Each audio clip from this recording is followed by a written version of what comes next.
And after knight to d7, Daniel Naroditsky had the beautiful queen sacrifice he's been setting up this entire game. Welcome back to the Chess Geek channel. I have an incredible game to show you that ends in beautiful fashion by none other than Daniel Naroditsky. This is from the US Open round 9.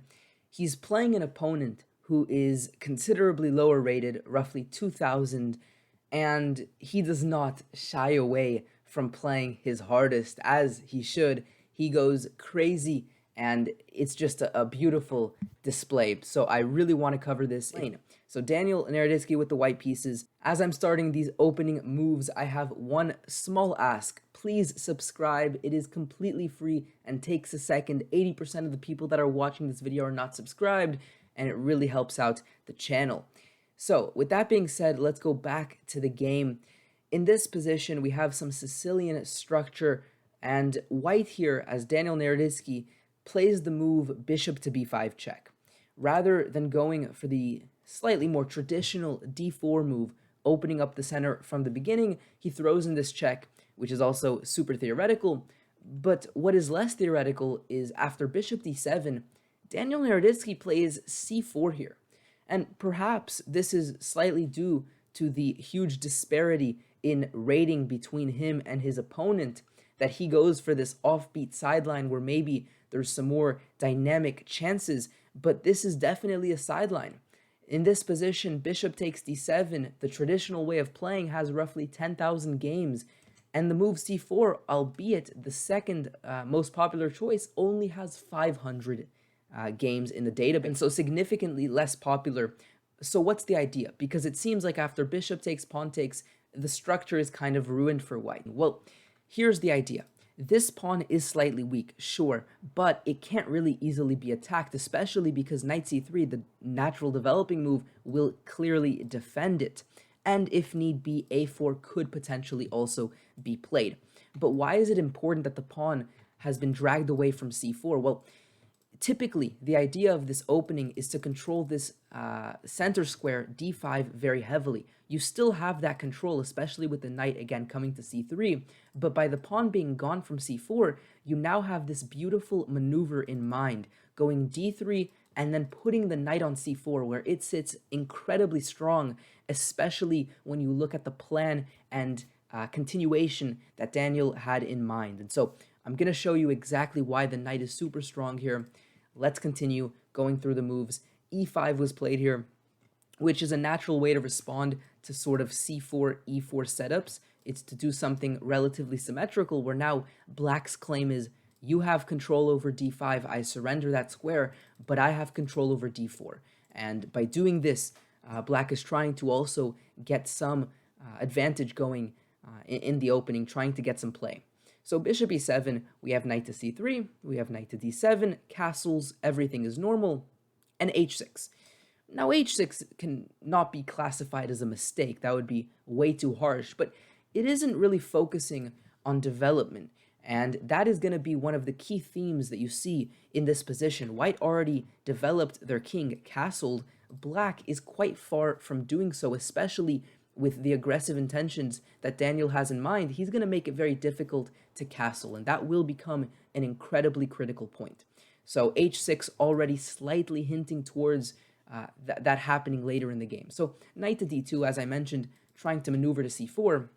Now the question really becomes, what is the knight doing on c4? It's kind of still staring into seemingly nothing, but there's a couple of ideas. First of all, the knight has great mobility here.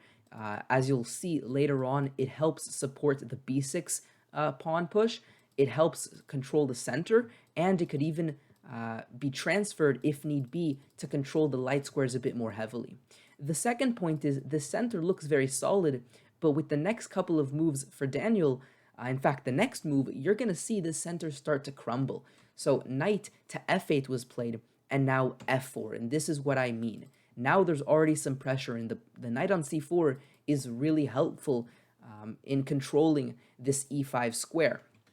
And it's already quite difficult to maintain the center that black has quite ambitiously built for themselves. Another thing I should highlight, the knight coming to f8, irrespective of the objective evaluation, it cannot be classified as a principled approach to the position because, again, castling is the number one priority in the opening, and black continues to delay that after already playing h6, after now playing knight f8. This king seems to be stuck in the center, and it might seem with this closed structure that's, a completely fine option, but that's why f4 is another reason why f4 is so strong. It hits the center and aims to open up the position where this king will be weak. So knight to e6, we have takes, and here comes bishop to e3. Notice if you take the pawn immediately, there is queen to d4, you lose the piece. Of course, Daniel sees this, goes bishop e3, now preparing to take the pawn, but at this point, it's already a little too late for black to try to hold on to the material. In the game, black did try to go bishop to d6. This is definitely, at the very least, an inaccuracy, perhaps a little stronger than that, maybe a blunder in this position, because, again, you're delaying development. You had to take control of your pride, if you will, give away the pawn and castle here. That was the last opportunity for black in this position. Yes, you're giving away a pawn, but even so, it's not the worst pawn to give away. After queen to c7, the knight basically needs to return, and then the rook can come, for example, to d8, and black builds some pressure, at the very least develops all their pieces, and has the king safely tucked away. And so Daniel will probably convert this, but it's not the easiest conversion. And so going back, this was necessary in this position. Instead, black played bishop to d6, and this, unfortunately, is a severe mistake, because now, after queen to f3, you have to identify the focal points of the attack. And this goes back to the masterclass I did all about attacking. One of the chapters we looked at was focal points, and here clearly the focal points lie on the king side. Specifically, this knight here is quite loose. It might not seem so, but it's only defended by a pawn, which could be dragged away, as I will show you momentarily. Additionally, it could be attacked also by a piece. And behind the knight, this f7 square. So f6, f7, very weak focal points. There's also this h6 square. H6, of course, gives breathing room to the king once it castled. It's often considered a very healthy move to improve your position, but here it does allow for the potential of playing bishop takes h6. And so here, queen to f3, and in this position, notice that if you were to castle, which is really natural, well, then already bishop takes h6. As I hinted upon, the pawn is dragged away, you lose this, and you're down a pawn in this endgame position, but the pressure continues, right? The pawns, you're going to lose a couple more pieces. There's also the knights coming in. I mean, this is a very bad way to lose a pawn and go into an endgame. And so going back, black played in the game rook to f8. And their idea is, yes, we're losing a pawn, but at least we'll lose it in a way which is a bit more advantageous for us. So here, for example, there's knight to d4. And because you played rook to f8 to guard these focal points instead of castling, the king is not on the king side, which means that there's less pressure on the king side. So this idea in the other variations would have allowed for a continuing attack on the king side. But now queen to g3 is far less effective because, again, you're not really threatening any attack. You're not threatening mate. And so this would have been an interesting approach for black to try. Admittedly, the best option here, not castle as I mentioned, rook to f8 didn't turn out so well. The best option was going bishop e7, wasting a tempo here, giving the pawn back, and then castling.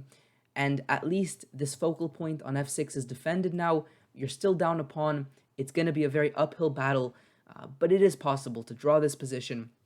After rook to f8, which seems to do a good job, now it's clear that the king is not leaving the center, at least not in the foreseeable future. So the move rook 8 to e1 was played, super principled by Daniel, getting every piece involved before you begin some attack, which I think is really instructive. We have queen to d7, and now we have knight to d5. And now everything is beginning to fall. With this rook aiming down the king, it is quite suicidal to take this because this would allow for some potential sacrifices and pressure in this position. For example, here after knight to d4, you can take, and now knight takes on e5 again because of the pressure. So going back, if you don't take, I mean, what to do in this position, the move bishop e7 was played at the last moment, trying to hold on. It's a little too late now. With the two knights now finally improved, with every piece involved, Daniel sets out on a mission to continue attacking b6 here. If pawn takes, of course, there's this fork, winning material. So pawn didn't take. Instead, we have queen to b5, trying to activate the queen, maybe free some squares, because there are some cases where the king is actually just kind of getting boxed in. But unfortunately, it's a little too late. You're getting out of one fork in this position, which was this one here, but you're entering another fork, and this is a key detail to notice. So queen to f5 was played, and after knight to d7, Daniel Naroditsky had the beautiful queen sacrifice he's been setting up this entire game. Queen takes e6. Crazy idea. The point is, of course, you're removing the defender of this fork so that after pawn takes, there would follow knight to c7 check, king to d8, rook takes f8. You can throw this one in. You don't have to, but you can, just for some extra points to trade off in a winning position. And then ultimately, of course, you take the queen, and you're happy here, of course. With extra pressure as well, the pressure is definitely not over. You're up a whole piece. It's time to resign. And in fact, going back in this position after queen takes knight, already black resigned, again, justifiably due to this line that I showed. So there you go, Daniel Naroditsky, the powerhouse, destroying this 2000 rated player in under 20 moves. Hopefully you guys found this game instructive and enjoyable. Subscribe for more videos just like this, and I'll see you guys in the next video.